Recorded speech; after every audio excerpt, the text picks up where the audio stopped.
Hey everyone, Coach Kirsten here. Sorry, I have a little bit of a cough. I just got back from my 12-hour walk and I wanted to just share my experience with you just in case it's something that you think you might want to do. I actually just made a video on how to go about planning for it and prepping for it.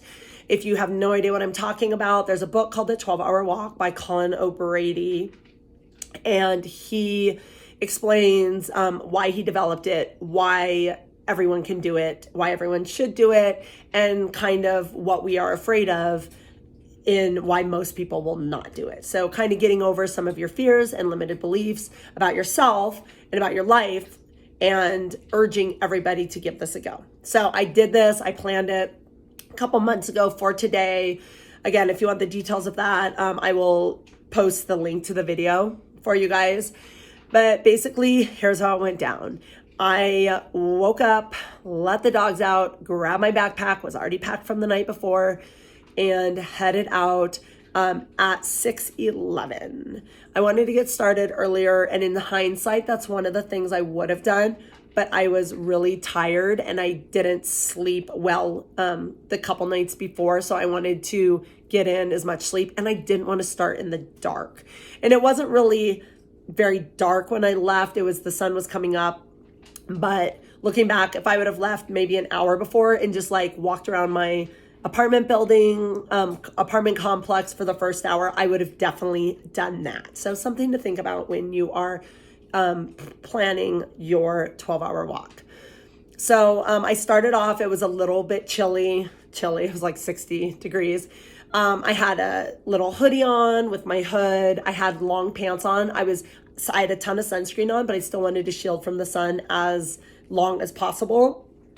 And so I started at 6:11 a.m. on Saturday. I don't even know the date today, August 27th, maybe it is today. So another thing that I would have done a lot differently in hindsight is I did not sleep hardly at all 2 nights ago or last night. So I started this extremely tired, like sleepy tired. Like I could barely open my eyes. I had a little bit of a headache. I was feeling a little under the weather anyway, but like just tired made everything feel worse. So when I first started, I was really kind of agitated, but this was the only day I could do this in the next few months. So I'm like, I'm going to rally and just do it.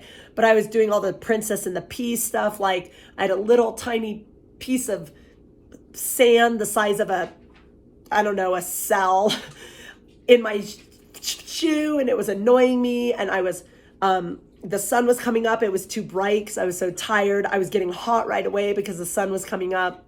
I was full because I ate so late last night, and then I had breakfast this morning, and I was just like kind of agitated. So that's not a good way to start this. And then I had to go to the bathroom, and then I went to the bathroom, then I had to go to the bathroom again. So I stopped at a gas station because I had some bathrooms planned on my route because I didn't think I was gonna have to go so quickly. And I was trying not to avoid like going into a store because I didn't want to talk to anybody or engage anybody, but I'm not going to go into a gas station and like ignore somebody. I want to be like, good morning. So anyway, I just started off kind of on the wrong foot because of the sleep. So if I was to do this again, that would be my number one change, is I would make sure to have good sleep, like make it a priority no matter what, plan my week so that I can get really good sleep leading up to this. So I headed out an hour and a half into it. I was starting to feel okay. I kept all my long pants, long shirt on because I wanted to avoid the sun as long as possible because it was really, really sunny, not a cloud in the sky this morning. But it got hot really fast, but I just kind of rallied and stuck with it.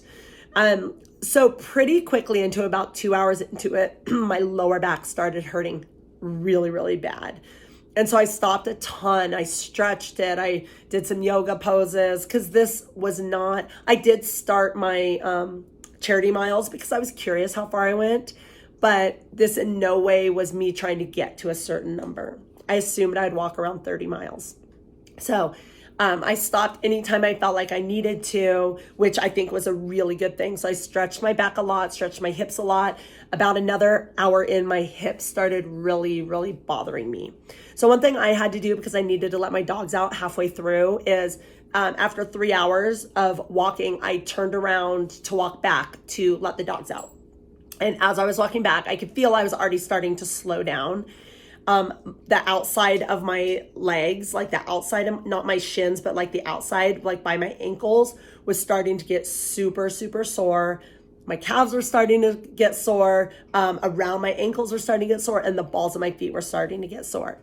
So another thing, number two, what I would have done in hindsight, or three, because I guess leave early, get more sleep. Number three, in hindsight, is I maybe would have walked a couple times beforehand, even an hour or two. So I rarely walk more than walking my dogs around the apartment, which takes like a half hour, but we're literally like taking a step, going to the bathroom. Same with when I walk with Cora, she's riding her bike or her scooter or her roller skates. So basically it's like we're staying within like a tenth of a mile and just kind of moving around a little bit. But as far as like walking, I would have gotten on the treadmill and done an hour a couple weeks ago, maybe done 2 hours last week, just to get my body used to walking a little bit, because I don't walk at all anymore. I used to walk a ton. I don't at all, unless I'm doing a long run and I need a break. But that's a lot different from continuously walking. So 2.5 hours in, I was already, my lower back was so achy. Like I couldn't even pull my abs in to like help support it because it hurt so bad. And my hips were already hurting really bad. So I started walking a lot slower, which again, I had no, that was totally fine with me, other than it was just very, very uncomfortable and it's sometimes painful. But I was like, it is what it is. The other thing I kept doing was closing my eyes because I was so tired. So I built up my confidence, which this is like kind of a cool little life skill. If you're reaching for a goal, like build up to it with baby steps. So I would close my eyes for like 4 steps and then I'd open my eyes. And then like I would do that a few times. And then like 20 minutes later, I could close my eyes for 6 steps because I'd already adapted to not being afraid to take 4 steps with my eyes closed. So I got up to being able to walk 20 steps with my eyes closed with confidence. So that was really interesting. But I was closing my eyes a lot because they burned because I was so tired. And then the other thing that I did, so as we were going, because I was so tired, I started eating my trail mix really, really soon, even though I had a really good breakfast that should have lasted me like 3 hours. By the time I got home to let the dogs out at like 3.5 hours, I had already eaten all my trail mix. And that's typically no big deal, but I made 3,000 calories of trail mix to last me all day because I didn't want, that's what I figured I needed for 30 miles. And I wanted to spread it out because I didn't want to feel like all the blood rushing to my stomach and full and lethargic, which I completely did when I finished the trail mix. So I was like, oh, that was so stupid. Why did you do that? Which is good to like be thinking these things, because this is why we do this, is to figure out like what's going on in my head. So I was so mad at myself for eating all the trail mix, which I do in my life, constantly get mad at myself for eating all the calories. So then I was like, well, you ate 3,000 calories, that'll last you through the day. So you're good on calories. So I came home, let the dogs out really quickly. I actually changed because I was getting really hot, and my shirt I was wearing at first already was sweaty. And I'm like, I'm at home anyway. So I did a quick change. I reapplied sunscreen. I filled up my water. I had 2 water bottles in my backpack and 1 in the back of my backpack. So 3 water bottles. I filled them up with just water because I'm like, oh, I just ate. I don't need like the extra calories. I don't need electrolytes yet because I ate all the salt from the nuts, blah, blah, blah. So I don't know what I was thinking. That was ridiculous because that was a really big mistake on my part. So I went out for I said 3 hours. I meant 6 hours. So I was halfway through. So I was feeling actually like decent, other than I wasn't really walking. I stopped a few times and like rested on a bench for a while, which is fine. But yeah, so I was 6 hours in when I came home. And then I was going to head out and just kind of do the same course. So what I did was I planned to just like walk on the bike path and then turn around and walk back. But I actually saw things I've never seen on the bike path because I normally bike on the bike path or run on the bike path. So I saw these fun little like lakes and trees and shady areas because I was getting really hot. So I made a million detours. That's why I'm saying don't be married to your route, because I got to see a lot of really cool areas that are really close to me that I never knew existed. Playgrounds and stuff like that. So then I was like, well, I kind of already did that. So maybe I'll head in a different direction. So second half, I headed out in a different direction. But as soon as I started walking again, I was toast. My body was toast. And I started stopping a lot. When I got to places, I would just stretch or lay on the grass for a while, stretch out my hips. And it got to the point where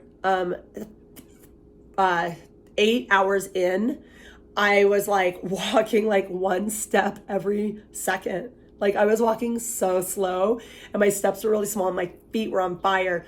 And I was still on a bike path right next to a creek. So I took off my shoes and for about 30 minutes just soaked my feet in the creek. And it was amazing. One of the highlights. I did that at 8 hours. Took about a half an hour. I put my shoes and socks back on. And when I started walking, even though it was really hard to get moving again, my feet felt amazing for the whole rest of the walk. So don't be afraid to do these things that you're like, or like if you feel a little pebble in your shoe, take off I did that too, at like 2 or 3 times where I just took off my shoes, took off my socks, shook them all out. Because even though I was on a bike path and no dirt, little pieces of pebble and stuff get into your socks.